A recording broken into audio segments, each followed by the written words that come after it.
hati menyembahmu Yesus. Jamahlah kami, penuhi kami dengan kuasa Allah Maha Tinggi.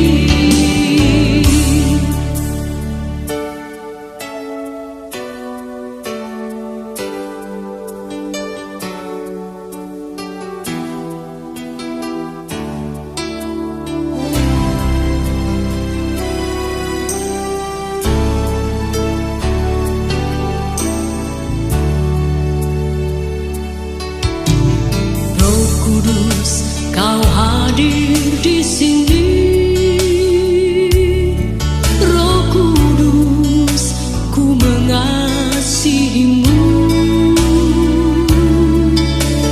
Kau lembut, Kau manis, Kaulah penghiburku, penolongku, diutus Bapakku. Roh Kudus, Kau hadir di sini. Roh Kudus, ku mengasihimu.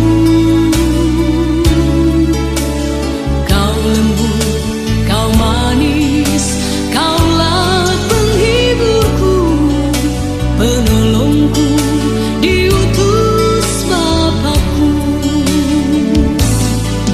Ku buka hati untuk Roh-Mu Tuhan.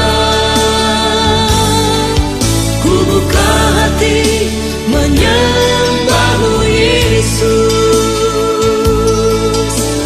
Jamahlah kami, penuhi kami dengan kuasa Allah Maha Tinggi. Ku buka hati untuk Roh-Mu Tuhan. Ku buka hati menyembahmu Yesus. Jamahlah kami, penuhi kami dengan kuasa Allah Maha Tinggi. Jamahlah kami, penuhi kami dengan kuasa Allah Maha Tinggi.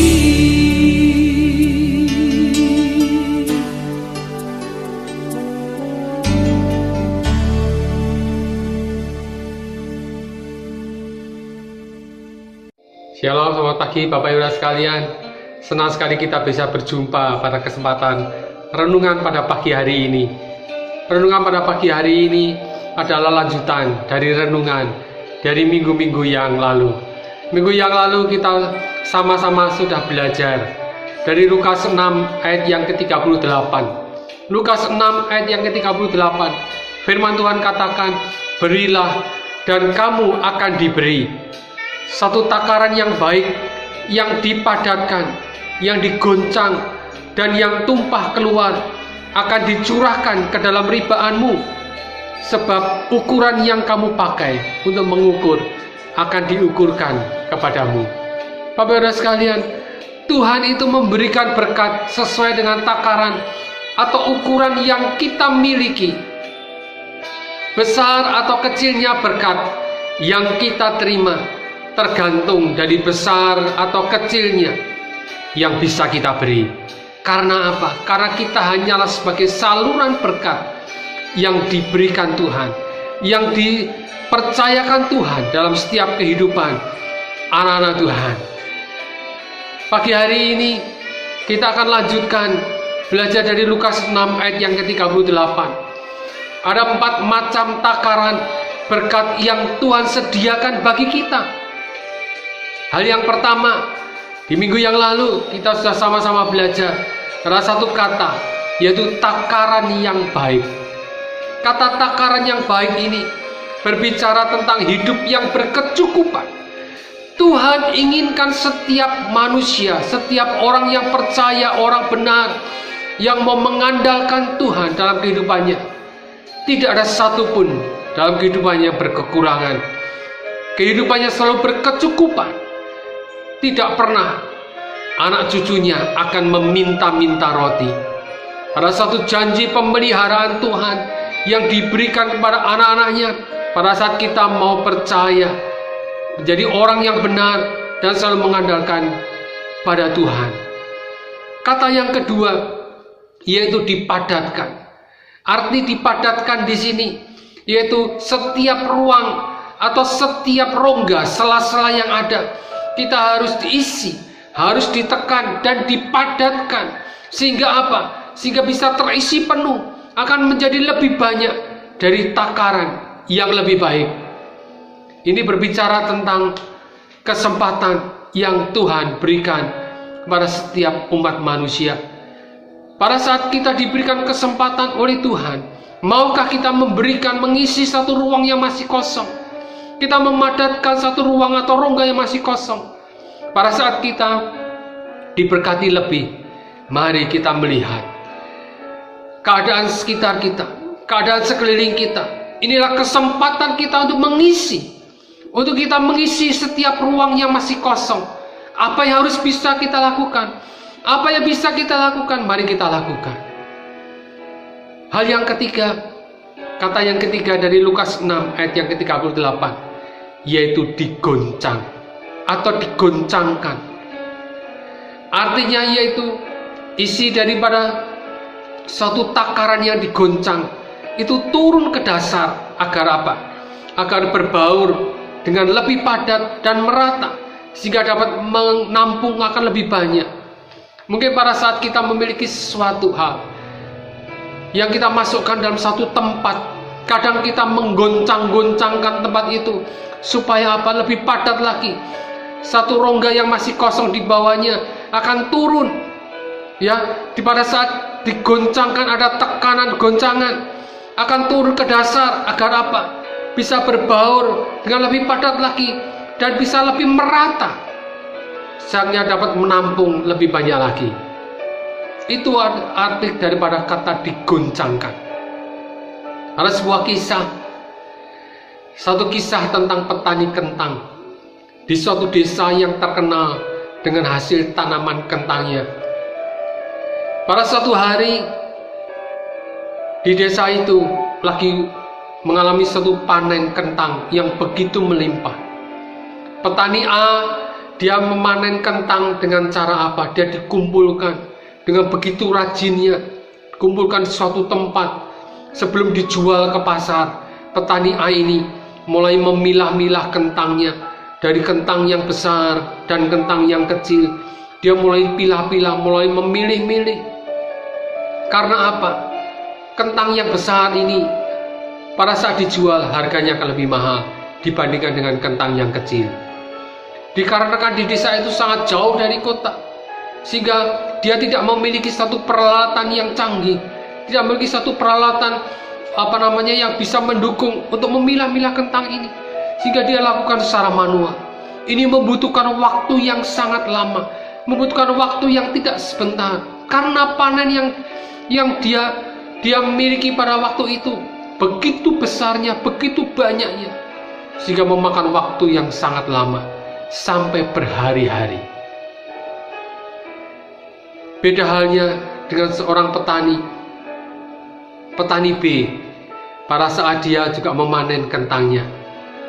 Petani B ini, dia memanen kentangnya, dia mengambil semua hasil panennya, dan secara acak, dia hasil panen kentangnya ini langsung dimuat dalam satu kendaraan, dimasukkan dalam kendaraan truk yang besar untuk dibawa ke pasar untuk dijual kentang ini. Sampai petani ini menanyakan, kenapa kamu tidak memilih lagi? Kenapa kamu tidak memilah-milah mana kentang besar atau kentang kecil? Petani B ini dia katakan, lebih baik aku akan langsung muat dan aku akan bawa ke pasar. Aku tidak perlu lagi melalui proses memilih-milih. Aku tidak perlu lagi melalui proses memisah-misah, memilah-milah mana kentang besar, mana kentang kecil. Ada satu rahasia. Selama dalam perjalanan dari desa atau dari gunung ini menuju ke pasar, menuju ke kota, yang jaraknya cukup jauh. Mobil yang membawa kentang ini, justru dia akan menggoncang-goncangkan isi muatan kentangnya ini, sehingga secara tidak langsung kentang-kentang yang kentang kecil yang ada di atas, dia akan turun ke bawah dan dibawa ke bawah, sehingga secara otomatis akan terseleksi dengan sendirinya. Kentang yang kecil akan turun ke dasar, dan kentang yang besar akan terus berada di atas, sehingga karena ada goncangan selama di dalam perjalanan. Dan pada saat kendaraan ini sudah tiba di pasar, bisa langsung dijual dengan harga yang berbeda. Kentang yang besar sudah berada di bagian atas, dan kentang yang kecil berada di bawah. Kentang yang besar memiliki harga yang lebih mahal dibandingkan dengan yang kentang yang kecil. Petani B ini, dia lebih menghemat waktu, tidak perlu memilah-milah dahulu untuk mendapatkan hasil yang lebih baik, untuk mendapatkan hasil memilah-milah kentang besar dan kentang kecil. Tetapi justru dia mendapatkan satu hasil yang lebih baik dan lebih cepat. Hanya dengan cara apa? Melalui digoncangkan selama dalam perjalanan. Petani B, dia sudah selesai menjual kentangnya dengan hasil yang sangat memuaskan, dengan waktu yang singkat, tidak perlu meluangkan waktu untuk memilih kembali. Petani B sudah pulang ke rumah dengan membawa hasil penjualan kentangnya dengan sukacita. Ya, dia berbeda dengan si petani A ini. Dia masih disibukkan dengan memilih-milih hasil panen kentangnya yang membutuhkan waktu yang sangat lama. Dia terbelenggu oleh satu rutinitas atau kebiasaan memilih-milih, sehingga berkat yang dia terima jauh ketinggalan daripada petani B ini. Digoncangkan ini berbicara tentang satu pilihan dari berkat yang Tuhan sediakan, dari berkat yang kita terima. Karena pada saat kita menyalurkan berkat yang Tuhan berikan bagi kita, kita masih disibukkan dengan memilih-milih, dihadapkan pada satu pilihan yang banyak, sehingga kita terlalu menyeleksi siapa yang harus kita beri. Akhirnya apa yang muncul di dalam pikiran kita secara manusia, karena muncul satu pemikiran, ada istilah like and dislike. Mana yang kita sukai, kita beri. Mana yang tidak kita sukai, tidak kita beri. Inilah pemikiran manusia. Ada pemikiran yang mana suka, mana yang dia tidak suka. Tuhan menginginkan pada saat kita mau menyalurkan berkat yang Tuhan berikan, salurkanlah kepada orang yang membutuhkan tanpa memandang siapa orangnya, dari agama mana, dari suku mana, di daerah yang mana, dia memiliki budaya seperti apa, sama enggak budaya itu dengan kita. Kita tidak perlu memilih-milih dan lain sebagainya. Salurkanlah berkat yang Tuhan berikan pada kita, agar pada saat digoncangkan akan turun sampai ke dasar, akan berbaur dan merata dan lebih padat lagi, sehingga dapat menampung akan lebih banyak lagi. Ini artinya digoncangkan. Ya, pada saat kita menyalurkan berkat tanpa memandang orang lain, itu artinya kita tidak memilih, tidak ada pilihan lagi tentang pilihan dari berkat yang kita terima. Ada unsur suka atau tidak suka. Kisah Para Rasul 20 ayat yang 35b, firman Tuhan katakan, adalah lebih berbahagia memberi daripada menerima. Bapak Ibu sekalian, marilah kita memiliki hati untuk memberi apa yang dapat kita berikan, apa yang dapat kita salurkan, tidak hanya berupa harta atau uang, tetapi mari melalui tenaga kita, melalui pikiran kita, melalui ide apa yang bisa kita lakukan. Lakukanlah, jangan memilih-milih kepada siapa untuk kita berikan dari berkat yang Tuhan sudah berikan kepada kita, untuk kita salurkan berkat dari Tuhan itu kepada orang-orang yang membutuhkan. Salurkanlah berkat itu tanpa memandang orang, dan kita memiliki satu pemikiran like and dislike. Mana yang kita suka, kita berikan. Mana yang tidak suka, kita tidak memberi. Orang yang kita suka, kita beri. Orang yang tidak kita suka, tidak kita beri. Inilah pemikiran manusia. Dan kita tidak menahan berkat itu untuk apa disalurkan. Maka Tuhan akan memberikan berkat kepada kita. Tidak hanya suatu takaran yang baik. Tuhan tidak memberikan berkat pada kita. Tidak hanya takaran yang dipadatkan, tetapi takaran yang digoncangkan sampai turun ke dasar agar berbaur dengan lebih padat lagi dan merata, sehingga dapat menampung lebih banyak lagi. Bapak Saudara sekalian, mari pada pagi hari ini berkat yang sudah Tuhan sediakan bagi kehidupan kita, mari kita salurkan. Tidak hanya dengan kita menyalurkan, hanya memilih-milih siapa yang harus kita beri, siapa yang tidak. Tetapi mari kita miliki hati untuk memberi. Apa yang bisa kita berikan, kita berikan. Melalui harta kita, melalui tenaga kita, melalui pikiran kita, melalui ide kita. Apa yang bisa kita lakukan, lakukanlah. Bapak Saudara sekalian, pada pagi hari ini Tuhan mengetuk hati kita, supaya apa yang bisa kita salurkan, mari jangan memilih-milih satu dengan yang lain. Biar nama Tuhan saja yang ditinggikan dan dipermuliakan melalui perbuatan tangan kita. Amin. Tuhan Yesus memberkati. Ada empat hal yang kita pelajari, 4 macam takaran berkat. Hal yang keempat akan saya sampaikan pada pertemuan yang akan datang. Amin. Tuhan Yesus memberkati.